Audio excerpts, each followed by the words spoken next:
Today I really want to take some time and do lots of experimenting, do lots of knitting. I have so many ideas and so many things I want to make, but I feel like I never set aside enough time to actually try them and give myself the time to experiment and make those mistakes and sort of learn a few new patterns and stuff. Let me chat you through some of the inspo I have. The first item is very straightforward. It's something that I made for commission and it's based on the green mesh top that I make, but I want to make a black version of it just for the winter autumn season. So that's going to be a very easy one. I have the pattern already written down. Also sort of inspired by a commission, I made a midi, long sleeve midi top, and the black yarn I used for that was so soft and lovely. And I'd been eyeing up this graphic vest on Pinterest for a while.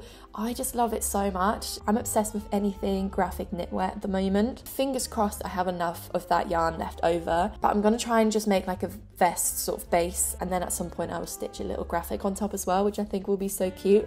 At the moment I'm thinking cherries, but I do also like the sort of animal effect, maybe something a bit more wintry. I feel like cherries probably are quite summery. Then the two a bit more experimental items, which I'm very excited to give a go, is first off a knitted hood. So I recently made a crochet hood and I'm absolutely obsessed with it. I love it so much. It took such a long time to make and I want another one of those, but this time in a knitted version. Obviously from having made the crochet version, I have a bit of a vague idea of sort of the panels, of how the panels need to be and what size and stuff. But I also went to Weekday recently and they had this really gorgeous knitted hood, so I took lots of photos of it, of the inside, sort of trying to see the seaming, where there were increases, decreases. So I'll be looking at those pictures as well, just to try and see how I can make my hood more shaped, because the crochet hood does have this little pointy bit at the end of your head, which is fine I think for the crochet version, but for the knitted one I want to try and make it more rounded and actually fitted around your head. And then something very exciting, but something that I am a little bit scared of, is I want to create a graphic bonnet. So again, for commission I made this bonnet and I absolutely loved it so much. It was so fun to make and it was so cute,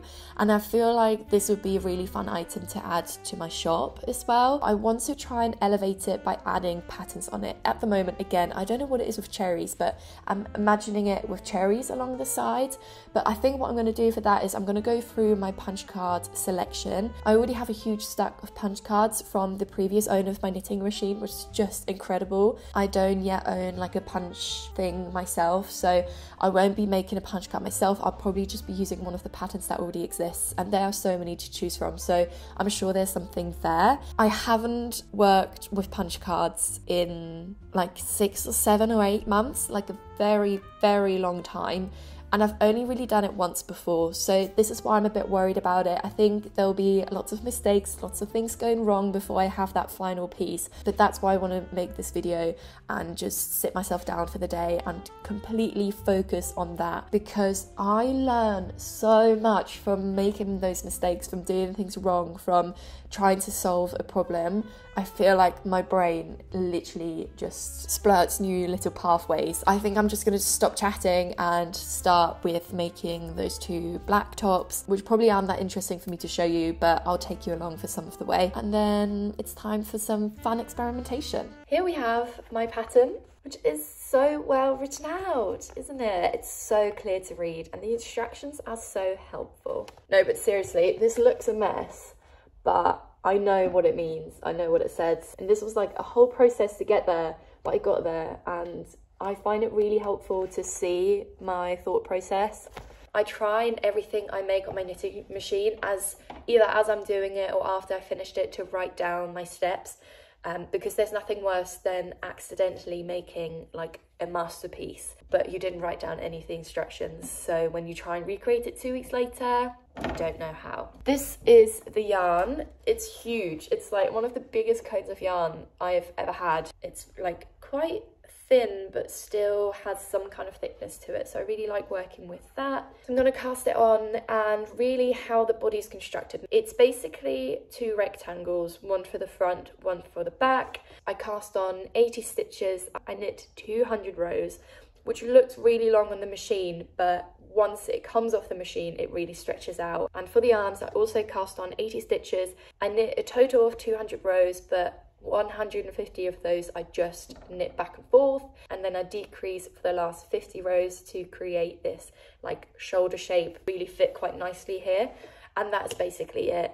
It's very, very straightforward, and I'm going to be so bored making this, so I'm going to put on some YouTube and just get on with it, really. The way that I cast on pretty much all of my projects, or basically anything that is clothing or like a top, is I literally just loop my yarn over every needle. I'm trying to do this as well as holding the camera, but you just loop it around every needle like that until you get to the end, and you can literally then just knit your first row. This creates a really like loose edge, so it's perfect for, yeah, like tops, just so you can pull it over your head and you don't get stuck anywhere.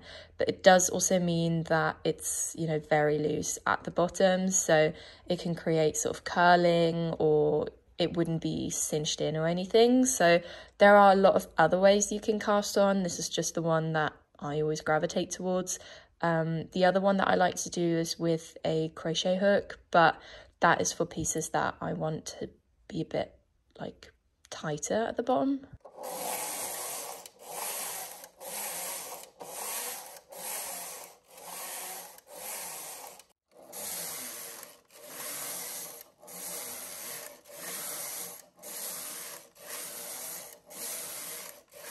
I've reached 200 rows, so it's time to cast off, and this is usually what takes the longest.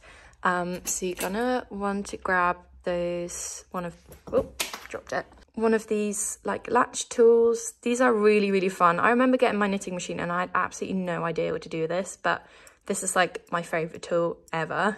And you need to move all your needles forward like that, and then just move all your work back, just like that. And then I like to really do a loose cast off, like with lots of stretch, because this is where I'm casting off right now. This is going to be my neckline. And how you do that is by looping your yarn around one of these like pegs. Basically, the more pegs you wrap it around, the looser your cast off will be. So I could wrap it around 2 of these pegs and it will be really loose, but for these types of tops, like just 1 is absolutely fine. That is enough stretch. This process stressed me out when I first got my knitting machine. I would constantly drop stitches and just, it was a whole mess. So if you don't get this right the first time around and you see me working on this fairly quickly, I remember watching tutorials and the people would be casting off so fast, and I was like, I don't know how they're doing this. It takes a long time. This is something that I still sometimes drop stitches, but I think you learn a really quick way to just pick them up again. So it has gotten a lot easier, but it does just take forever. Finished my first panel. Second panel, done.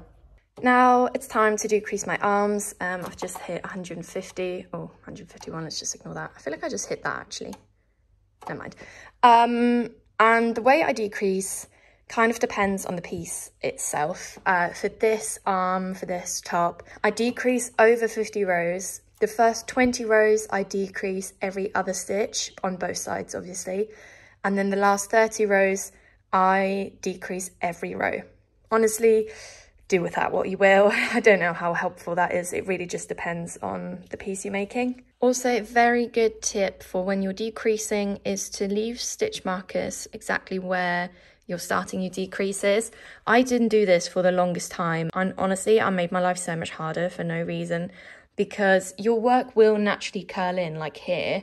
So it's hard to see exactly where you're starting to decrease. Just put some stitch markers there, honestly, trust me. It was going so well, and then I messed up. My sleeve was finished and it just fell on the floor and fell off the needles. So this is where it's broken off, but I think it's about 10 stitches. So I'm gonna recast it onto my machine and hopefully be able to just knit those last 5 rows. You know, I'm gonna unravel it, and then that's probably going to be 1, 2 rows. Oh, I'm so annoyed. The stitches are all back on, so panic over. I'm just gonna try and get this tension back on. and then redo those last 5 rows. First arm is done and the last arm is done. I think let's just move straight on to the vest. This is all of the yarn that I have for it. I want to say this will be enough, but I am just worried that it's not, because this is a lot thicker. I'm gonna wind this off the cone using my like yarn wind up tool, I don't know what that's called, just so I can get an idea of how big those new balls of yarn will be, because when I made the midi dress I worked with balls of yarn, so I feel like if I visually see how many balls of yarn I will have from this, then I can sort of imagine how big I can make my panels, because I do want this vest to be quite big. I don't want it to sit tight, like I want it even looser than this, like I really want it to sit like here. So the bigger I can go, the better, but I don't think I can actually go that big just with the yarn I have. This is actually one of those other tools that if you're gonna get anything for your knitting and crocheting, get one of these, because they are an absolute lifesaver for when you have like loads of scraps, or you have situations like this where you just want to have an equal amount of yarn like wound up quite well with a good amount of tension.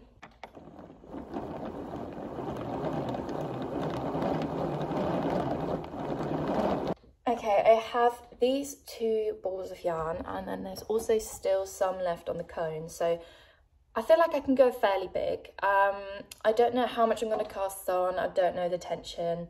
I feel like I'm just going to wing it. This is going to be very straightforward. I think I'm just going to make 2 large squares. And let me see, for the midi dress, I cast on 130 stitches and I used the tension 6.1. I made the tension a lot smaller because it was a dress, I needed more coverage. I'm not too worried about the vest. So I feel like I can do a tension 8.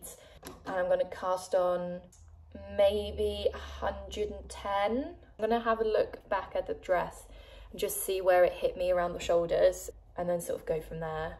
So I just had another look at the vest that I'm using as inspo, and I think it will actually look better if I decrease around the arms and also around the neck. So I'm going to cast on 120, which will give me lots of nice room, but if I then decrease, it just means that the shoulders won't fall off as much. Like with this top, for example, I like that the shoulders fall off. It creates the crop sleeve design, but I don't want that for my vest. I want my vest to hit like here. So I'm going to cast on 120, and then the way that I'll find out when to start decreasing is as it's sort of developing on the knitting machine. I'm going to just use my measuring tape and measure as I go, and once it hits like the length that I want it, which will probably be like around here, which is like 9.5, maybe 9 inches. I'll do 9 actually, just because I know it will drop a little bit in the wash and when I'm steaming it as well. So once I measure 9 inches, that's when I'm going to start decreasing. And to know how much to decrease, I'm going to measure the width here, how wide I want it to be maximum. So it's just like about here, let's say like 13 inches. So then I know I'm going to need to decrease about, I don't know, like 3 or 4 inches, depending how wide the bit of fabric actually is. And then I'm just going to wing it from there. The neckline, I'm going to probably then just decrease maybe at the last 10, 20 rows. Basically, when I freehand stuff like this, it's not really freehand. Like I do just measure everything. If you're unsure, like with the neckline, I'm going to measure, I probably want it to start maybe 4 inches from my shoulder. So then I can hold those 4 inches against my knitting piece and I can count the rows that it takes to get to 4 inches. If that's 20, 25 rows, I know I need to start decreasing for my neck when I have 20, 25 rows left.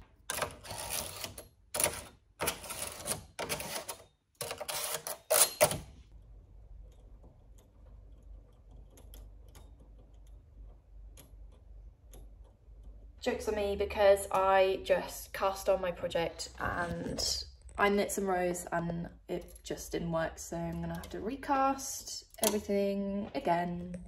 Okay, so now I need to decrease a total of 32 stitches, divided by half, that's 16 stitches.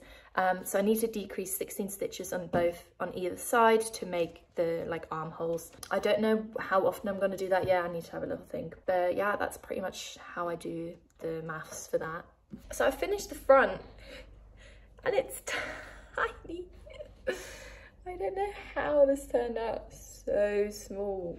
I'm hoping it's just shrunk, like because of the machine. Otherwise, this is going to be a lot more snug than what I anticipated. I'm going to have some food and then do the back. Maybe give him a steam just so I can see how it will look. I can tell there's some tension like around where decrease and stuff, so maybe that's why. So it's actually the next day. I thought I could knit all day yesterday, but I kind of have a short window of being able to use my knitting machine, which is from the morning time till like lunchtime, just because it is so loud, and when my boyfriend gets home from work, I don't want to annoy him with it. So I really want to do the bonnet and the hood today. But I thought I'd show you, I actually steamed the vest pieces yesterday, and they're looking much bigger and like kind of how I want them to. Obviously we'll see how exactly they're going to fit once they've been attached and stuff, but this is much better. I think that's why knitting machines are so deceiving, because you'll pull your work off the knitting machine and it will look completely different to how the finished result will actually be. So that's why it's really important to make swatches, but I knew this wasn't going to be perfect because I hadn't made a swatch. Let's look through some punch needle cards and find a design for the bonnet. I was going to do the hood first, but the bonnet might be easier because all I do for it is like a rectangle. And once I've picked out the punch card, then I just need to refresh my memory on how to actually use it.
So now that I've chosen some of the designs, I'm gonna have a read through one of these handbooks.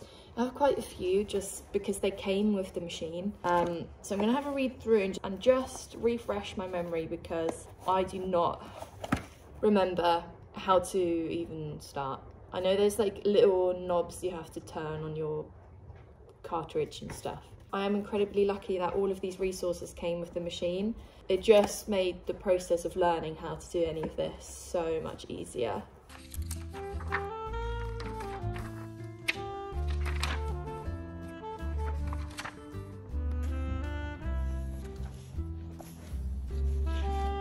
So the way that I understand this is that you have to have your tension dial set to 7 at all times, and I do remember this from when I did it last. I then had to choose my yarn depending on that yarn being responsible to that tension, if that makes sense. So I can't use like a really thin yarn because the gaps will be too big and then it will be all funny. I do remember also though that I did then experiment with different tensions and stuff, so I might go and pick a couple colours that could work together that have a similar yarn. This is where it's really annoying that I buy all my yarn secondhand because it's very hard for me to find cones of a similar make. But I'm gonna have a little look through like my scrap yarns, my yarn cones and stuff like that and see what I could work with, and then I'm gonna make some swatches with those yarns of different tensions and stuff until I have like the perfect formula. These are some of the yarns that I've picked out that have sort of a similar yarn structure. These two I'm definitely going to pair together because they both have this like fuzzy feel. I think these will look amazing. And then I'm thinking maybe these two together. This is like a textured blue, navy, and then this is just like a white. And then these two together like a turquoise and more of a beige. I might might start with these two just because they have the most consistent and strong yarn structures. These ones are the ones that I'm most excited about, but I'm a little bit wary just because they're a bit thinner and sort of fluffy. I don't quite know how that's going to work, but these might be my test colours.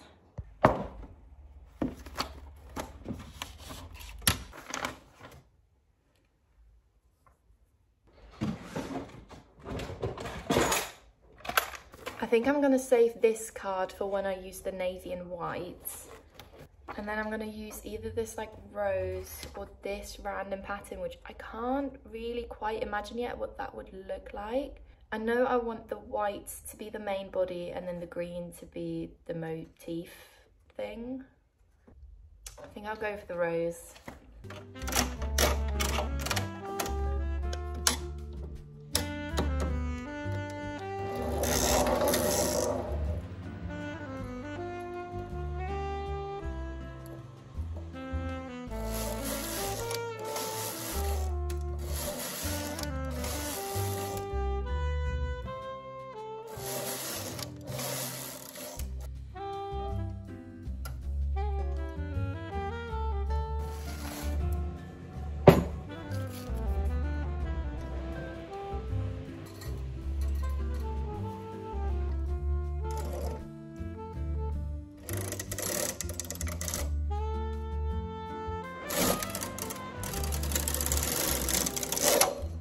It's not going very well, so I'm gonna try and watch some tutorials. I just don't understand where to feed the second colour through in my carriage. I feel like everything else I have set up, but I'm gonna need to watch a video. Okay, I finally did it. This was a lot of... Oh, actually, let me take a photo before I film anything or change anything, because I finally got the settings right. I don't know how. I'm gonna try and like do it 2-3 times to remember, but let me show you. There we are, that's how it's looking. I think I made the mistake of casting the project on wrong. I do remember like you need to cast it on in between specific like numbering on here, which I realised I made mine too far to the left. So that is why it's not one full rose, it's 2 roses. But I'm gonna try it again, I'm gonna cast it on again and redo it. But this is actually looking really, really cute. Okay, I think I did it. I know what I'm doing now. I was able to cast it on again and fix my mistake. This is very, very curled, but I got the rose to sit in the middle and it's looking pretty good. You can see that. I actually love that. Now imagine that as a bonnet. I think that would be cute. I think that was the hardest part, the most difficult part of this process, because now I can just knit my rectangle for the bonnet, which I'm going to do, and then I will show you. I'm also going to measure this piece and measure the length of how I want the bonnet to be, because I think I'm going to add some length at the bottom and at the top of just normal stockinette knitting, and then I'm going to start the pattern, just so the pattern doesn't start repeating and then it gets cut off at the top. Like, I just want the rose to sit there, so I need a bit more length here. To say I'm obsessed is honestly an understatement. I added some like ties to the end, but I'm sorry, this is so cute. I really just need to attach the top and like seam in the ends, but like if we can kind of imagine it, it's gonna look cute. Now that I'm sort of on a roll, I'm gonna make another one of these with the fluffy yarn that I have. I might use a different pattern, I'm not quite sure which one yet. And then I'm gonna make a star on my hood.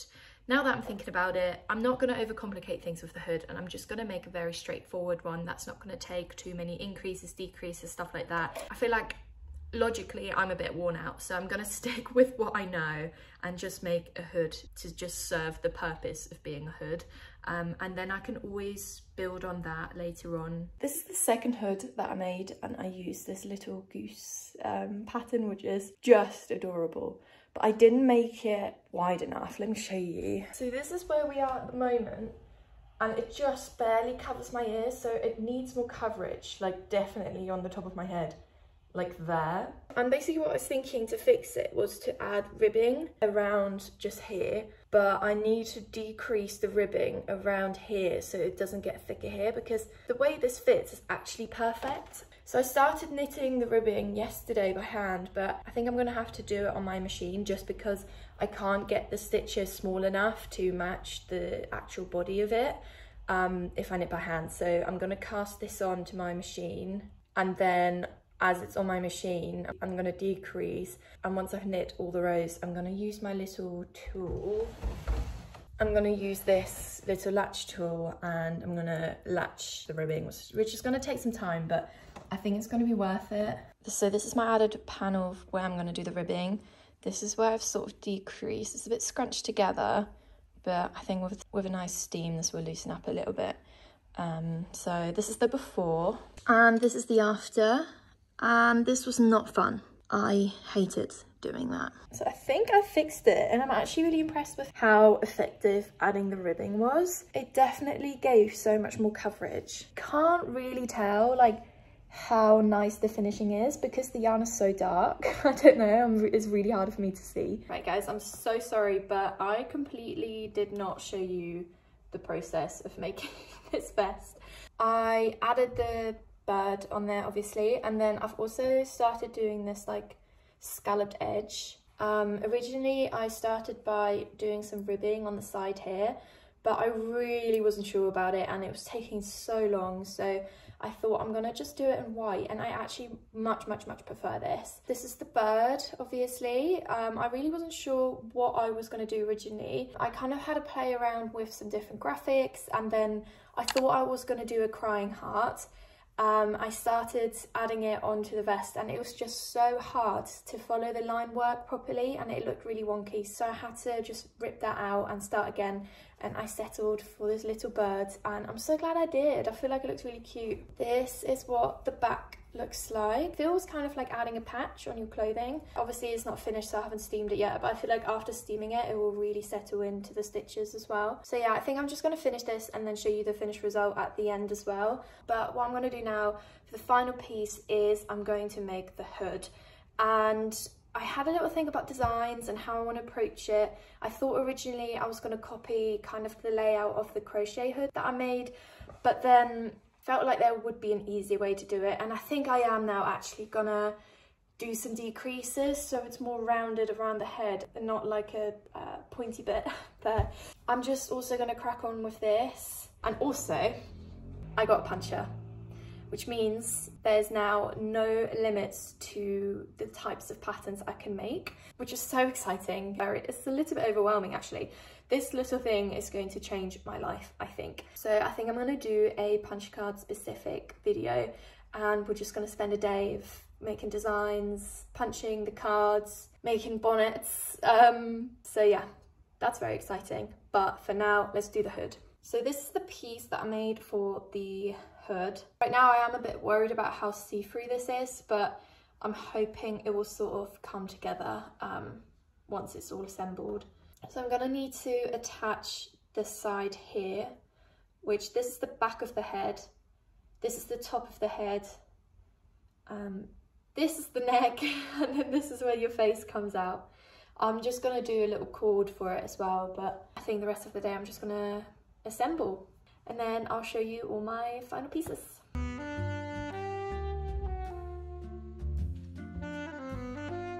Right guys, thank you so much for your patience. I feel like this video was a little bit all over the place, but that is probably the most realistic way of me to show you how I work. I had so much fun making these pieces, but let me chat you through them. So, first of all, I made myself one of the mesh tops in black, and this one was pretty straightforward because I have made these tops before, so I kind of knew what I was doing. It's just like the seaming of this usually takes quite a while because the stitches are so small and you have to obviously go in every single one of them, but overall I'm really happy with this. I think I'm gonna get so much wear out of it in this like winter season, especially for times where I'm like going out or I want to wear something a bit more interesting, but I still want to be comfy. Like, the layout of this top is so basic, but it's something that I would always feel comfortable wearing, but because it's a little bit sheer, it is just a bit more out there, which I love. Then we have the vest that I made, and I am so happy with it. It turned out really cute. There are a few things that I would change, but first of all, let's go through the positives. This turned out so much better than I thought. I really wasn't sure on... This is like a very recent thing that I've taught myself recently, so I really didn't know how it was going to turn out, but I just love it so much. Then I also added this like scalloped edge around. I did this with a crochet hook, and I did this by single crocheting around the edge, and then I would do 3 double crochets in 1 stitch, slip stitch into the next 3 stitches, and then repeat. Originally I was going to add ribbing around, but I realised it was going to take me a really long time and I might have not had enough yarn, so I just did this instead, and I'm so glad I did. I feel like it completely elevated the top. Now, a couple things that I would do differently next time. Obviously I didn't do a swatch, so this was never going to turn out the way that I wanted to, but it is a lot smaller than I hoped, especially around here. I would have liked more depth, so it would sit a bit more relaxed. Like, this sits more like a top rather than like an oversized vest. So I would have started the decreases lower down, and I possibly would have also decreased more, because this could have probably been like half the width, again just so it sat more like a vest and not like a top. But overall, I love this so much. This is exactly why I wanted to spend time on these projects, because I feel like I just kind of went for it. Like, no swatch making, no pattern writing, I just went for it, and if it turned out, great. If it didn't, you know, not a big deal. And luckily this turned out great. Things like adding scalloped edges, things like experimenting with decreasing, increasing, I feel like that is so important to me, because otherwise I get so stuck in a rut. And like, I will be adding scalloped edges to more of my projects now, because this is so cute, and I would have never found out if I hadn't sat down and spent the time to just do things for myself. Originally, the plan for this was to wear it over like shirts and stuff and have collars peeking out, but because it is quite small and fits more like a top, this might not be the option. So this could possibly be something that I'll be wearing more in the spring. I could obviously also pair like long sleeves and stuff underneath it, so I'm definitely going to experiment with that as well. Alright, moving on to the bonnets. Now, this was so much fun. I posted about them on Instagram and people were really interested in them, so I will be making more. Obviously I now have the puncher as well, so I'm itching to make more of them, to make different patterns, different colorways. But this is obviously the first bonnet that I made. The design is fairly simple, as you saw. I just make a long rectangle and then connect the top. And then obviously I also added the strands on the machine directly. I've tried that before and it didn't really turn out that neatly, so this time I really tried to rehang those stitches quite neatly, and you can barely see that this isn't like continuously been knit. Obviously you can see there has been a little error down here. I think I still need to figure out exactly where to start my pattern, because it seems at the moment I started too early, so I'm catching the top of something there, although I don't actually know what I caught there, because that couldn't be. Anyways, I feel like I didn't attach the 2 sides together correctly, but I mean, I love this. The inside looks like that. I am quite worried about these strands sort of being loose, but I think because this bonnet is worn fairly tight over your head, that isn't an issue, because it pulls everything tight. And for this, it really doesn't seem like anything is coming undone or is loose. Like, the tension was perfect on my machine. Then of course I also made another one with the goose design. Again, I have that same error here, and you can see I made the head of the geese by accident down here. I don't think it really matters that much. It kind of just looks like they're standing on like a stone or something, so I'm not really too bothered. With this, obviously I made it too narrow, so I really was lacking a lot of width, and it kind of just hit me like over my ears, so it really wasn't working. And I feel like with any movement, like looking up or something, it would have just fallen off my head. So I added the ribbing on the machine and it made such a difference. I feel like that is a really nice feature to add to them. It just takes forever to do the ribbing on the machines, because you need to undo every stitch that you want to rib, and then you have to manually, you know, do the ribbing. Obviously I feel like it is still quicker than ribbing by hand, but it's just sitting in front of the machine like that for like an hour on end. I was in so much pain, so it really isn't something that I could do for larger projects, or even for many of these in a row. Like, don't really want to be doing this again. Ask me again next week, maybe I'll feel, you know, up to it. But it's making me think that I really want to get a ribber for my machine. They are quite expensive, but the more I think about it, I feel like I would really benefit from it. And it's not like I don't use my knitting machine a lot, you know, I use it so much. So I think it could be a good investment, and it would just completely change the game for me. Like, if I can make ribbing on a machine, guys, game over for all of you, because I would be literally unstoppable. But yeah, so we have the ribbing. Again, I attached the straps right on there. And yeah, it's really cute. I love the brown. You'll see this is the same yarn that I used for the hood. It's just really soft, and I love a good dark tone. Like, this would be something that I'll be wearing more than the rose bonnet, just because of the like colour scheme. For some reason, the tip of this turned out really rounded. Probably is because of the way that I seamed the top. This is also something I thought about, like the tip of the bonnets obviously are created because they're square and our heads are round. So I thought about readjusting my patterns so that I decrease here, so this is basically gone and they're round.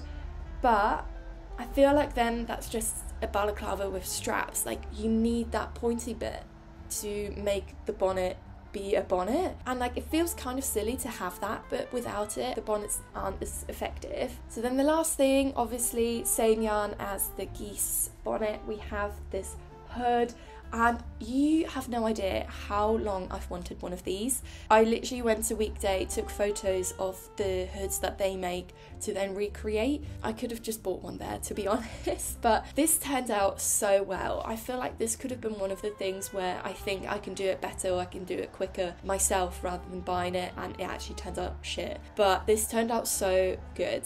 Again, a few things that I would tweak, but what I love about it is just how simple it is. I literally just knit from the bottom to the top, decreased, added some stitches around here, and it was done. And it's so soft and just lightweight. I was worried about it being kind of see-through, you can see there, but when it's on the heads it's not see-through. Also because I have dark hair, obviously the brown kind of works quite well. Now, there are a couple of things that I would change. The main one is that I don't think this section here is big enough. At the moment this fits more like a balaclava rather than a hood, and I think all I need to do is to start adding the extra stitches for the drawstring hole here just a little bit lower. After making this, I did look at the way that a hoodie fits on you, and it really does just sit down here, and I think that's all I want. And because there are the drawstrings, if you want it to sit tighter, you just pull the drawstrings and make a tie. I didn't really think about that, but that is just trial and error. I obviously didn't know how it would fit once it's off the machine. So that's one of the things. And then the other thing is I forgot to add holes here for the drawstring to go through. So at the moment the drawstrings come through on the inside, and then I kind of just pull them out. I don't actually think this is as bad as I originally thought it was. The moment I realised that I didn't add the holes, I was like, oh my god, it's ruined, I can't wear it. But actually it doesn't really make that big of a difference, and for convenience and time saving, I feel like this is quite a good solution.